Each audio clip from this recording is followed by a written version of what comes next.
Day before yesterday, I received the news that one of my older friends passed on. And I think one of the challenges of somebody passing on, especially a believer, is that you don't know the next person who is going to go. And for a believer, you don't have to be scared of death. We are not called to be afraid of dying. Hebrews chapter 2 in verse 8, the New Living Translation would say that for God's children are human beings, and it is only by Jesus Christ coming in the form of a human being that he could die so that he can destroy the one who has the power or who has the power of death. And I'm so glad that Jesus Christ has delivered us and translated us from the kingdom of darkness into the kingdom of his dear son. So we have crossed over from death into life in that regard. So that's the reason why as a believer we must not be scared of dying. We must not be scared of death. But one of the things that this death of this auntie, Dickness Rosalind, has challenged me to do is that in the last 4 years, she had recorded 6 songs and she had released everything. And I'm so glad that the last one she released was just about a month ago before she then left to go home, to go and stay there with daddy so that we can meet at home. Because I have no doubt that she's a believer. I have no doubt that she loves the Lord.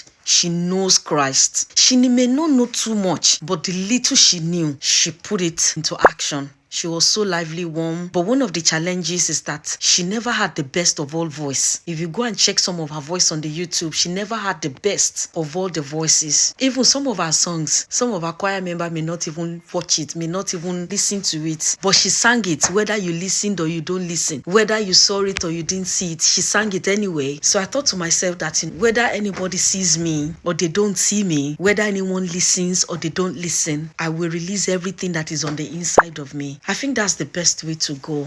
That was one of the challenges, and I think that's what gives me the joy. Again, having thought about it, so even in mourning, passing, translation into glory, I found that strength to get into what God has given to you and then vomit it. Yes, we must not die with what God has given to us. Every talent, every grace, just vomit it and let it go before you lay down that body and then translate into the heavenly body.